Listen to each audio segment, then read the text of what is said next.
भाइयों, मैं धर्मपाल मलिक जींद से हूँ। आज की हमारी वीडियो का विषय है हिस्ट्री ऑफ करनाल।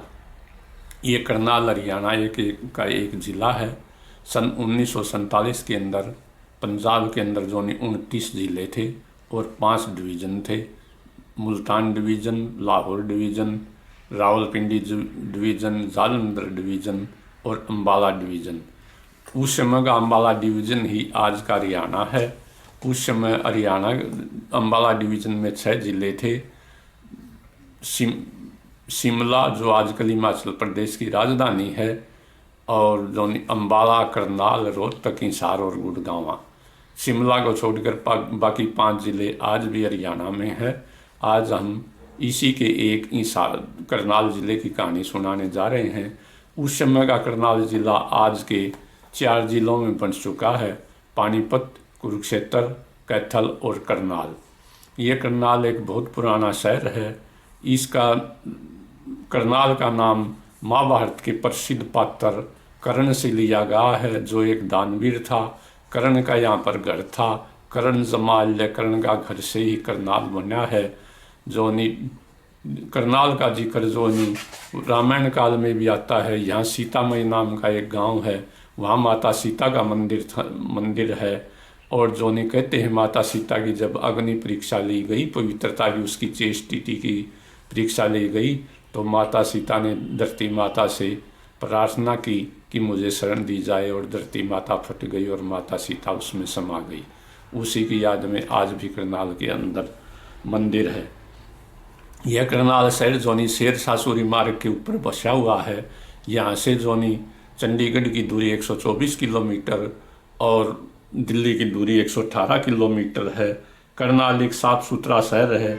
इसे हरियाणा का पेरिस भी कहा जाता है, और इसे राउस बाउल ऑफ हरियाणा और कर्ण नगरी भी कहा जाता है। यहाँ का चावल प्रसिद्ध है। तरावड़ी का बासमती चावल सारे इंडिया में, बल्कि सारी दुनिया के अंदर प्रसिद्ध है, जो खुशबूदार होता है। पाकिस्तान के पहले प्रधानमंत्री लियाकत अली का जन्म भी करनाल के अंदर हुआ था, और कल्पना चावला जो एक एस्ट्रोनॉट थी, उसका जन्म भी करनाल के अंदर हुआ था। कहा जाता कि ऋषि गौतम करनाल के गोंदर गांव में रहते थे, और यहीं पर गौतम ने चांद को धोती मारी थी, जो एक पौराणिक कथा है। पहले थानेसर भी करनाल का हिस्सा था। थानेसर राजा हर्षवर्धन के समय राजा हर्षवर्धन की राजधानी थी, जिसने सन 647 ईस्वी तक राज किया। या हर्षवर्धन के समय में ही प्रसिद्ध चीनी यात्री फाहियान 635 ईस्वी के अंदर थानेसर आया था। उसने इस क्षेत्र का जिक्र अपनी किताब में किया है, और वो इस क्षेत्र को हैप्पी लैंड कहता है। सन 1191 की तरावड़ी की लड़ाई जिसमें पृथ्वीराज चौहान ने मोहम्मद गोरी को हराया, और मोहम्मद गोरी घायल हो गया था। यहीं इसी करनाल ज़िले के अंदर एक गांव है नारायणा, जो कि करनाल से 7 मील दूर है और तरावड़ी से 4 मील दूर है। वहाँ लड़ी गई थी दूसरी लड़ाई भी, जिसे तरावड़ी की लड़ाई कहते हैं, 1192 में यहीं लड़ी गई थी, जिसके अंदर मोहम्मद गोरी वो जीत गया और पृथ्वीराज हार गया, और दिल्ली के ऊपर मुसलमानों का राज कायम हो गया। इसी प्रकार तीसरी लड़ाई सन 1215 के अंदर इल्तुतमिश, जो कुतुबुद्दीन ऐबक के बाद दिल्ली का सुल्तान बना था, उसके और ताजुद्दीन यलदौज, जो कि लाहौर का गवर्नर था, उनके बीच लड़ी गई, जिसमें इल्तुतमिश की जीत हुई। इल्तुतमिश प्रसिद्ध रजिया सुल्तान का पिताजी था।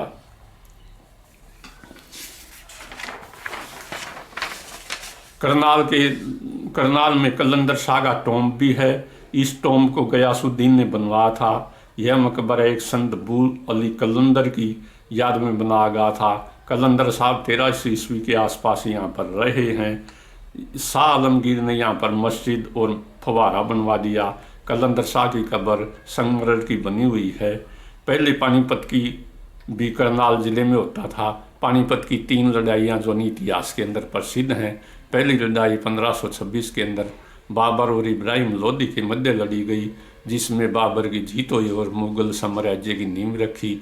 इब्राहिम लोदी मारा गया, उसका मकबरा जो नहीं आज भी पानीपत के अंदर है। दूसरी लड़ाई 1556 के अंदर एमू, जो कि एक रिवाड़ी का बनिया था, रिवाड़ी हरियाणा में ही है, और अकबर के मध्य लड़ी गई, जिसमें अकबर की जीत हुई। और तीसरी लड़ाई 1761 के अंदर इसी पानीपत के अंदर अहमद शाह अब्दाली, जिसे अफगानों का बाबा कौम कहते हैं, उसके बीच और मराठों के बीच लड़ी गई, जिसमें अब्दाली की जीत हुई। और मराठों का सपना जो नहीं हिंदुस्तान पर राज करने का सदा सदा के लिए चूर हो गया। शेर शाह सूरी का राज्य 1540 से 1545 तक था। उसने कलकत्ता से पेशावर तक एक सड़क बनवाई थी और एक सड़क पर कोस कोस पर मीनारें बनवाई थी, जिनकी ऊंचाई 24 फीट है। ये मीनारें आज भी जगह जगह पर मिल जाती हैं। करनाल इसी जीटी रोड पर है। मैं यहाँ ये स्पष्ट कर दूँ कि यह सड़क सन 1847 तक भी कच्ची थी। इसे अंग्रेज़ों ने पक्का करवाया और इसको जीटी रोड का नाम दिया। आजकल इसे शेर शाह सूरी मार्ग कहते हैं। आईने अकबरी के अंदर भी करनाल का जिक्र है, जो 1590 के अंदर अबुल फजल ने लिखी थी। अबुल फजल लिखता है कि करनाल एक बड़ा सुंदर शहर है और ये यमुना नदी के किनारे बसा हुआ है। इसी प्रकार करनाल जिले के अंदर गरौंडा की सराय भी प्रसिद्ध है। गरौंडा की सराय शाहजहाँ के समय में सन 1632 में फिरोज खान ने बनवाई थी, जो अब भी कायम है और एक ऐतिहासिक इमारत है। नादिर शाह का युद्ध भी 1739 के अंदर नादिर शाह और मोहम्मद शाह रंगीला के मध्य करनाल के स्थान पर ही जो लड़ाई हुई थी, जिसमें नादिर शाह की जीत हुई। नादिर शाह ने दिल्ली में कत्लेआम मचा दिया था और दिल्ली की ईंट से ईंट बजा दी थी। नादिर शाह ईरान का गडरिया था और दिल्ली से 15 करोड़ रुपए का माल लूट कर ले गया था, जिसमें मयूर सिंहासन और कोहिनूर हीरा भी शामिल था। नादिर शाह ने पहली बार मुगल राजकुमारियों की इज्जत पर हाथ डाला था। बहुत सी राजकुमारियों ने अपनी इज्जत बचाने के लिए यमुना नदी में कूद कर जान दे दी थी। नादिर शाह एक मुगल राजकुमारी को अपने बेटे के साथ ब्याह कर भी ले गया था। नादिर शाह इस लड़ाई में इतना माल लूट कर ले गया कि उसने ईरान जाकर 3 साल का टैक्स भी माफ़ कर दिया है। नादिर शाह को यह लड़ाई जीतवाने वाले कुर्द सैनिक थे। कुर्दों का इलाका कुर्दिस्तान उस समय ईरान के अंदर था, परंतु जब फर्स्ट वर्ल्ड वार हुआ 1914 और 1918, तुर्की ने जो है नी जर्मनी का साथ दिया, जिसमें जर्मनी की हार हो गई। इसलिए तुर्की के तोड़कर कई टुकड़े कर दिए गए। फर्स्ट वर्ल्ड वार के समय कुर्दिस्तान जो नहीं वो तुर्की के नीचे आता था, इसलिए कुर्दिस्तान को भी टुकड़े करके 4 देशों में बांट दिया गया। जो कुर्दों का कुछ इलाका ईरान में है, कुछ इलाका सीरिया में है, कुछ इराक में है और कुछ तुर्की में है। कुर्द जो नहीं अपने इलाकों को पाने के लिए समय समय पर संघर्ष करते रहते हैं। कुर्दों की भी करेक्टरिस्टिक जो नहीं वो हरियाणा के जाटों से मिलती हैं। शक्ल सूरत केवल भाषा और धर्म को छोड़कर सब कुछ हरियाणा के जाटों जैसा है। दुनिया में या तो हरियाणा के जाटों की औरतें खेतों में काम करती हैं और या कुर्दों की औरतें खेतों में काम करती हैं। सन 1763 के अंदर सर हिंद की लड़ाई हुई, जिसमें सिखों ने सर हिंद के गवर्नर को हराकर जो सरहिंद और सरहिंद प्रांत के ऊपर जो ने वो कब्जा कर लिया। उस समय ये करनाल जो सरहिंद के नीचे आता था। करनाल सफीदों और पानीपत के ऊपर राजा गजपत सिंह ने अधिकार कर लिया। उसने जो 1764 के अंदर करनाल के अंदर एक किला भी बनवाया, गजपत सिंह, जो आज भी कायम है। इस किले पर 1795 में गजपत सिंह के पुत्र राजा भाग सिंह को हराकर मराठों ने कब्जा कर लिया और उसके कुछ समय के बाद लाडवा के राजा गुरदत्त सिंह ने जॉर्ज थॉमस को, मराठों ने इस किले को जॉर्ज थॉमस को दे दिया। कुछ समय के बाद लाडवा के राजा गुरदीत सिंह ने जॉर्ज थॉमस को हरा करके इस किले के ऊपर कब्जा कर लिया। यह वही जॉर्ज थॉमस था जो बाद में हरियाणा का राजा बना और जिसने झांसी को अपनी राजधानी बनाया। आज भी हिसार के अंदर जहाज पुल और जहाज कोठी है, जो कि थॉमस जॉर्ज ने बनवाई थी, जिसका उस समय नाम जॉर्ज पुल और जॉर्ज कोठी था। जॉर्ज थॉमस ने झज्जर के पास जॉर्जगढ़ नाम का एक किला भी बनवाया था, जिसको आजकल जहाजगढ़ कहते हैं। परंतु लाडवा के राजा गुरदीप सिंह से यह किला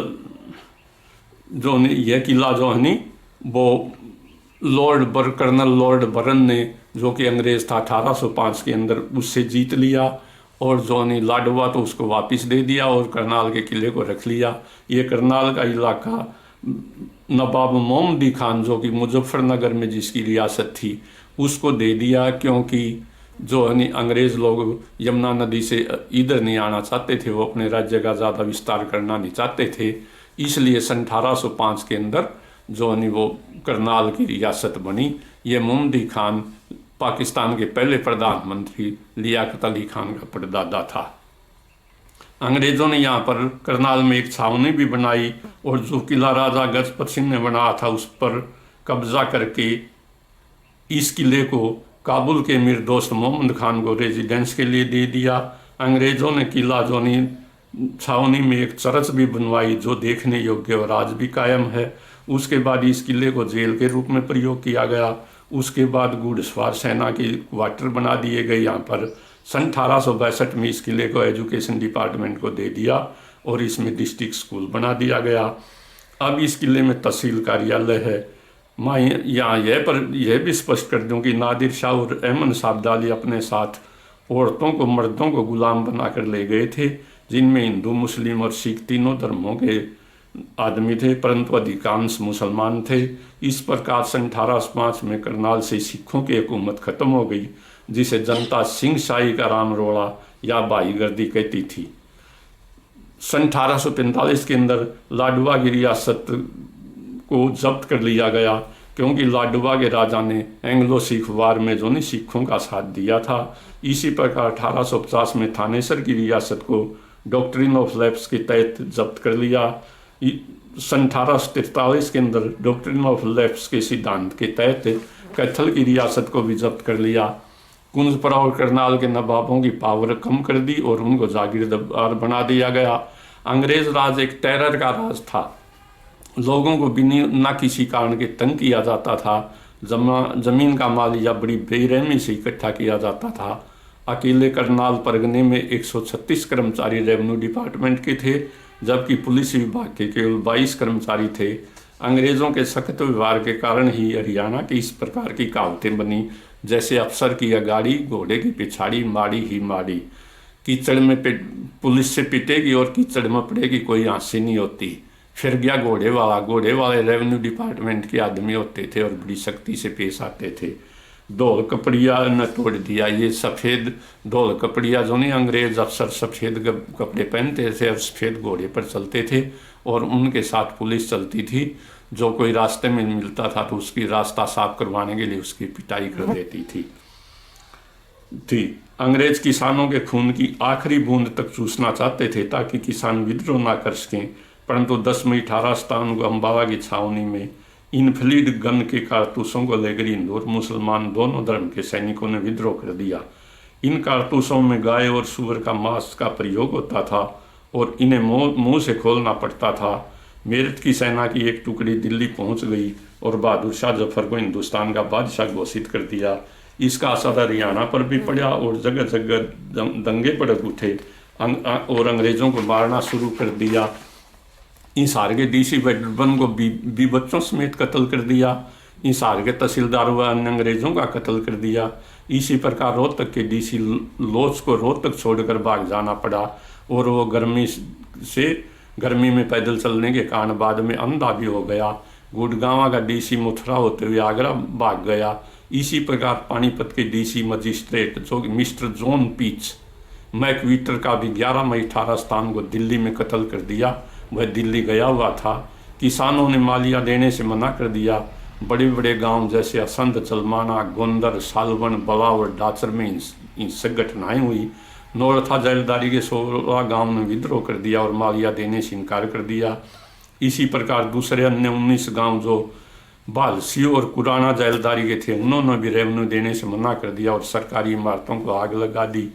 28 जून 1857 को असंध के किले में स्थित चौकी पर असंध के रांगड़ और चाटों ने कब्जा कर लिया। सिपाहियों की बंदूक और कारतूस छीन लिए और कैदियों को रिहा कर दिया। इसमें चौकी में एक मुहर्र सहित 8 पुलिसकर्मी थे। 2 बंदूकें लूट ली गई। हरियाणा में मैं ये स्पष्ट कर दूं, सन 1836 तक भी कोर्ट की लैंग्वेज फारसी थी, न कि उर्दू। करनाल जिले में सन 1843 तक कोई डिस्पेंसरी नहीं थी। इस विद्रोह को दबाने के लिए अम्बाला से 17 मई 1857 को जनरल जोनी वो एनसन चला। वो 27 मई को जोनी वहाँ करनाल के अंदर पहुंच गया, परंतु सैनिकों ने विद्रोह कर दिया और विद्रोहियों का साथ यहाँ के रांगड़ और जाटों ने दिया।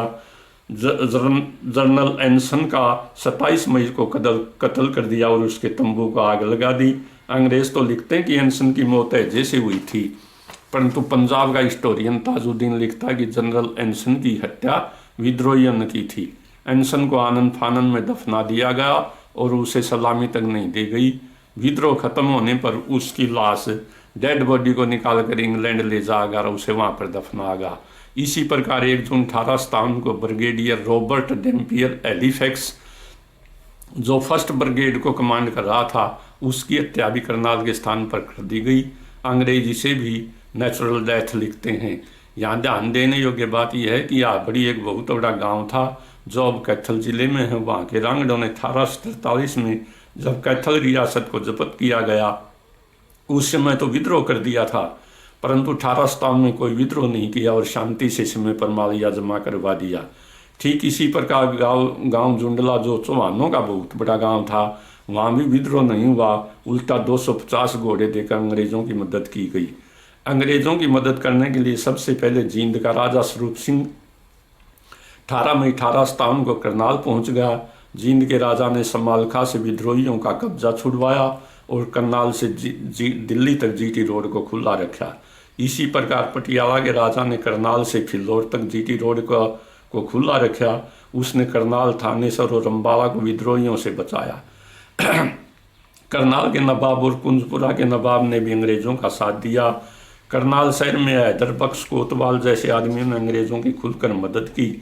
पालड़ी गांव के सरदारा जाट ने भी कुछ अंग्रेजों को शरण दी। इसी प्रकार पानीपत के कलंदर अली खान ने कलेक्टर पानीपत को बहुत सा सामान देकर मदद की। कुंजपुरा के नवाब ने अंग्रेजों का साथ दिया, परंतु उसके चचेरे भाई अमीर अली खान सन ऑफ दलेल खान ने विद्रोहियों का साथ दिया। वह पंजाब माउंटेड पुलिस में था। उसने 12 जुलाई 1857 को बहादुर शाह को एक पत्र भी लिखा था, जो बाद में पकड़ा गया। उस पर केस चला और उसकी प्रॉपर्टी जब्त कर ली, परंतु उसे पकड़ा न जा सका, वह सिंध भाग गया। गांव बला ने विद्रोह कर दिया, जो मान जाटों का बहुत बड़ा गांव था। रेवेन्यू देने से मना कर दिया, क्योंकि इस गांव का रेवेन्यू दूसरे गांव से दुगने रेट से था। रेवेन्यू कर्मचारियों को गांव से भगा दिया। उस समय करनाल परगने का सेटलमेंट ऑफिसर ली बास था। उसने सेना बुला ली। दिनांक 14 जुलाई 1857 को बड़ा गांव पर लेफ्टिनेंट ह्यूज ने सेना लेकर आक्रमण किया। गांव वालों ने सामना किया। अंग्रेजों का मुनादी करने वाला और कई सैनिक और घोड़े मारे गए। इसके अंदर जो है नी कैप्टन ह्यूज का बॉडीगार्ड अजीम खान भी मारा गया। अंग्रेज सेना पीछे हट गई। 15 जुलाई 1857 को अंग्रेज सेना की मदद के लिए करनाल का नवाब अहमद अली खान तोप लेकर आया। कुंजपुरा का नवाब आया और जोनी पटियाला की सेना आई। नाई गांव पर तोपों से गोले दागे गए। इस लड़ाई में असंध, जलमाना और मूनक के रांगड़ों ने गांव बला का साथ दिया था। अत्य बला गांव पर कब्जा करने के बाद गांव जलमाना, असंध और मूनक पर आक्रमण किया और तीनों गांव को आग लगा दी गई। यह घटना इंदौर मुस्लिम की एकता की सबसे बड़ा उदाहरण है। सन 1857 के गदर में न तो एक भी मस्जिद को और न ही एक भी मंदिर को तोड़ा गया। इस लड़ाई में अंग्रेज कमांडर ह्यूज का बॉडीगार्ड और अनेक जोनी अंग्रेज सैनिक मारे गए। अंग्रेज सैनिक का बहुत बड़ा नुकसान हुआ। सन 1857 में बड़े बड़े अंग्रेज मारे गए, तो इससे यह अंदाज़ा लगाया जा सकता है कि अंग्रेज सैनिकों का कितना नुकसान हुआ होगा। सन 1857 में हरियाणा जल रहा था, परंतु पंजाब के राजा नवाब और बड़े बड़े लैंडलॉर्ड जो नहीं, वो अंग्रेजों का साथ दिया और विद्रोह को दबा दिया गया। 20 सितंबर 1857 को दिल्ली पर दोबारा अंग्रेजों का अधिकार हो गया और बहादुर शाह को गिरफ्तार कर लिया गया। अब लोगों को बड़ी कड़ी से कड़ी सजाएं दी गई। करनाल एरिया को शहीदों के कुछ नाम इस प्रकार से हैं। नंबर 1, पानीपत के डीसी ने अहमद अली खान और उसके 28 साथियों को जो ने यमुना नदी के किनारे से पकड़ लिया और सरेआम पेड़ों पर लटका कर फांसी दे दी। नंबर 2, अमीर अली खान सन ऑफ दलेल खान जो कुंजपुरा का नवाब का चचेरा भाई था, उसकी जायदाद जब्त कर ली, परंतु उसे पकड़ा अंजास का और वह सिंध भाग गया। नंबर 3, गुलाम अशरफ पठान, वह करनाल का रहने वाला था। उसने दिल्ली में सीलमपुर में अंग्रेजों के बंगले को आग लगाई थी। उसे 4 फरवरी 1857 को फांसी दे दी गई। नंबर 4, मिर्जा अहमद अली खान मुगल, वह करनाल का था और उसे फरवरी 1858 में सूली पर लटका दिया गया। नंबर 5, रहमत राजपूत, वह असंध का था और उसे असंध के किले के सामने दिसंबर 1857 में फांसी पर लटका दिया गया। नंबर 6, रणजीत जाट, वह असंध का रहने वाला था और उसे भी असंध के किले के गेट के सामने सरेआम फांसी पर लटका दिया। इसी प्रकार गांव बला की लड़ाई में भी गांव बला के बहुत आदमी शहीद हुए थे, जिनमें से कुछ किसान नेताओं के नाम इस प्रकार के हैं। रामपाल मान ऑफ रामचंद पान्ना, भूप सिंह मान ऑफ पेमा पान्ना, सुल्तान सिंह मान ऑफ रुस्तम पान्ना, फतेह सिंह मान son of Shri Hariram of सुखन पान्ना, लाल सिंह मान सन ऑफ रामचंद पान्ना, सुजान सिंह मान और उसके पिता को गोली से उड़ा दिया। रामलाल भारद्वाज लड़ाई में शहीद हो गया। गिरधर जाट भी लड़ाई में शहीद हो गया। मुश्ताक अहमद रांगड़ भी लड़ाई में शहीद हो गया। विद्रोह दबाने के बाद अंग्रेजों ने अपने वफादारों को इनाम देना शुरू कर दिया। जींद के राजा स्वरूप सिंह को दादरी का क्षेत्र इनाम में मिला, जो दादरी रियासत का हिस्सा था। झज्जर के नवाब अब्दुल रहमान खान ने अंग्रेजों के खिलाफ विद्रोह किया था, उसकी रियासत को जब्त कर लिया और उसको 23 दिसंबर 1857 को फांसी दे दी। उसके राज्य के जोनी नारनौल और महेंद्रगढ़ को पटियाला के राजा नरेंद्र सिंह को इनाम में दिया और एक महल भी दिल्ली के अंदर जोनी बहादुर शाह के लड़के का इनाम में दिया। इसी प्रकार के जींद के राजा को भी एक महल जोनी दिल्ली के अंदर मिला था, जिसे जींद हाउस कहते हैं। पटियाला वाले को आज भी पटियाला हाउस कहते हैं। और नाभा के राजा भरपूर सिंह को बावल कांटी का इलाका मिला और एक महल जोनी जींद में मिला, जिसको वहाँ एक महल दिल्ली के अंदर मिला जिसको नाभा हाउस कहते हैं, आज भी है। और जींद और करनाल के नवाब अहमदी खान को जो है नी वो 10,000 रुपये की खिल्लत मिली। दिल्ली में बहादुर शाह के लड़के का एक महल इनाम में मिला। करनाल के नवाब का 5,000 रुपये वार्षिक किराया भी माफ़ कर दिया गया। फर्स्ट वर्ल्ड वार के समय भी 1914-18 में लियाकत अली के पिता रुस्तम अली को 10 मुरबे और उसके चाचा लियाकत अली के चाचा को 14 मुरबे इनाम में मिले थे। सन 1947 में देश आज़ाद हो गया, लेकिन दुर्भाग्य से देश का बंटवारा हो गया और जिन बहादुर मुसलमानों ने रांगड़ों ने हिंदू जाटों के साथ मिल कर के जो है अंग्रेज़ों के खिलाफ लड़ाई की थी और विद्रोह किया था, उनको पाकिस्तान में जाना पड़ा। वहाँ जाकर भी उनको एक जगह नहीं बसागा, बल्कि इधर उधर बिखेर दिया। गालिब का एक शेर है, दिल के टुकड़े हुए 1000 टूट कर कोई यहाँ गिरा और कोई वहाँ गिरा। आज तक भी रांगड़ भाई अच्छी तरह से पाकिस्तान के अंदर सेट नहीं हुए हैं। भाइयों, जय हिंद। अगर आपको वीडियो पसंद आए तो कृपया चैनल को सब्सक्राइब ज़रूर कर देना।